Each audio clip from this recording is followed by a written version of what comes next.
When the Dallas Mavericks traded for Kyrie Irving on February 5th, they had a record of 28-26, which is good enough for 6th place in the Western Conference.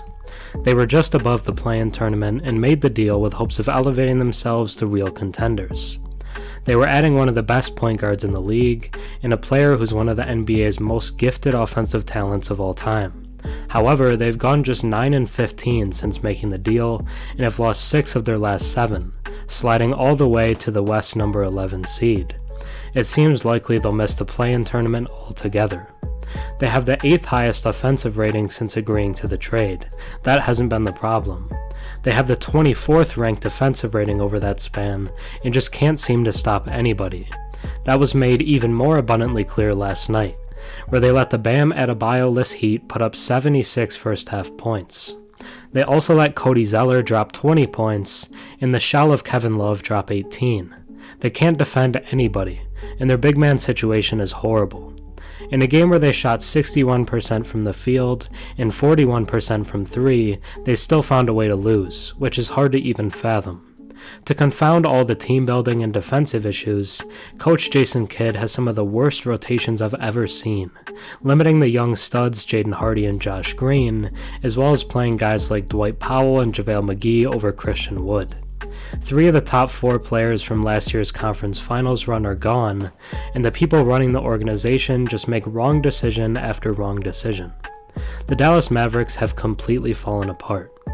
To truly understand how dire things have gotten in Dallas, let's take a look at their decision-making, coaches, and recent struggles. Before we get into the Dallas Mavericks' second half collapse, if you enjoy my content and watch a few videos of mine, think about subscribing. 96% of my viewers are actually not subscribed, so if you're watching before and enjoy the content, drop a sub and comment down below. It really helps the channel. Let's start with how last season ended, just to get a good idea of how far from grace they've fallen. The Dallas Mavericks were the Cinderella story of the 2022 NBA playoffs, making a surprise run to the conference finals behind the greatness of Luka Doncic and the emergence of Jalen Brunson. Just because it's important to keep in mind later, the 4 most important players from that team were likely Luka Doncic, Jalen Brunson, Dorian Finney-Smith, and Spencer Dinwiddie. They lost in the conference finals, but it was further than most expected them to go, and seemingly a good sign for the team moving forward. It looked like they had one of the league's brightest futures. Then we entered the 2022 offseason. Playoff star Jalen Brunson was a free agent, and the team had already fumbled his extension talks earlier in the year.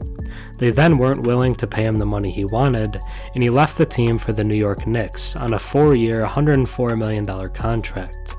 He's emerged as one of the league's best guards, and is averaging about 30 points since January 1st. The deal now looks like an underpay if anything, and the Mavs lost him for nothing. Entering the 2023 season, the Mavs were down their second best player. They did make an offseason trade for Christian Wood, who they hoped could be the new sidekick for Luka, but was clearly a step down from guys like Brunson and Kristaps Porzingis. Yet Jason Kidd had other things in mind. Despite Wood pretty clearly being the second most talented player on the team for most of the year, Kidd has opted to bring him off the bench in favor of Dwight Powell, who would not start on pretty much any other playoff hopeful. However, despite the weird relationship between Wood and Kidd, the Mavs came up towards the 2023 trade deadline as the 6th seed in the Western Conference, on the back of hero ball from Luka Doncic. He averaged 33 points, 9 rebounds, 8 assists, and a steal and a half per game from the beginning of the season to February 5th. He was a legitimate MVP candidate and led the Mavs traded for Kyrie Irving.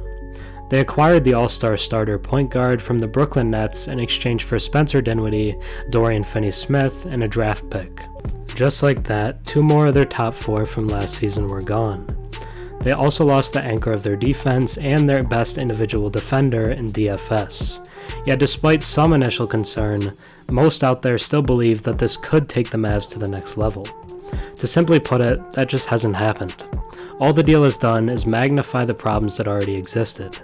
The defense has become even worse, the lack of decent frontcourt players is even more apparent, and they have little to no scoring outside of Luka, Kyrie, and rookie second-rounder Jaden Hardy, who has been one of the only bright spots for the team as of late. The team has seen very slight improvement on the offensive end, going from 9th in offensive rating before the trade to 8th since the deal. Yet the slight offensive improvement hasn't been able to mask the defensive woes.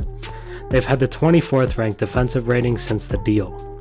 Their best perimeter defender has likely become third-year wing Josh Green, who's only 22 years old.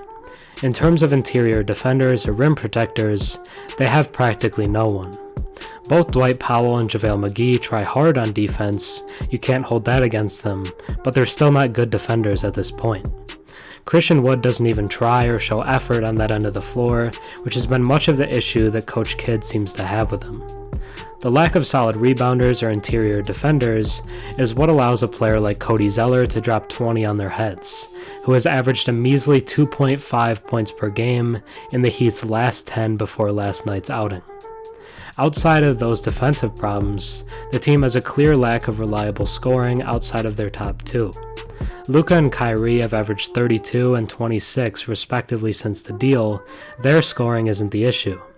You then have seen a large dip to Tim Hardaway Jr. at 16 points per game, Christian Wood at 13.5, and Jaden Hardy at 12.6.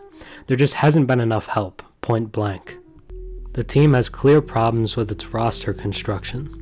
They lack proven depth, they have a horrible front court, and they lack a backup ball handler after moving on from both Brunson and Dinwiddie. One of Luka or Kyrie has to be on the floor at all times, or the team will fall apart.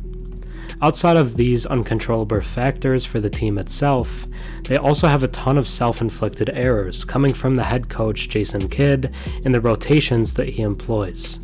Last night, Josh Green played 22 minutes, Christian Wood played 13, and Jaden Hardy played 6. These are 3 of, at worst, the 6 best players on the team. Hardaway's in the conversation too, and they're getting minimal playtime. It's completely inexcusable. Reggie Bullock and Dwight Powell should not be starting over any of those guys. Coach Kidd also seems to have some obsession with starting veteran role players like Bullock, Powell, and even Justin Holiday. It's horrible. The team isn't built perfectly, like I've noted, but they could be much better than they have been. Run a starting 5 of Luka, Kyrie, Josh Green, Maxi Kleber, and Christian Wood, with Hardy and Hardaway as the first 2 off the bench. It gives you a solid interior defender in Kleber to fix some of Wood's woes, and Green is the team's best perimeter defender. That way you have 3 great scorers in Luka, Kyrie, and Wood, alongside 2 very good defenders in Green and Kleber. Then Hardy and Hardaway can just light it up scoring off the bench. I genuinely don't understand Coach Kidd's problems with playing the right players. I swear it's not that hard. When the Dallas Mavericks traded for Kyrie Irving on the 5th of February, the front office was hoping to vault the team into title contention. However, they've slipped into a free fall and had one of the worst late season collapses in recent memory.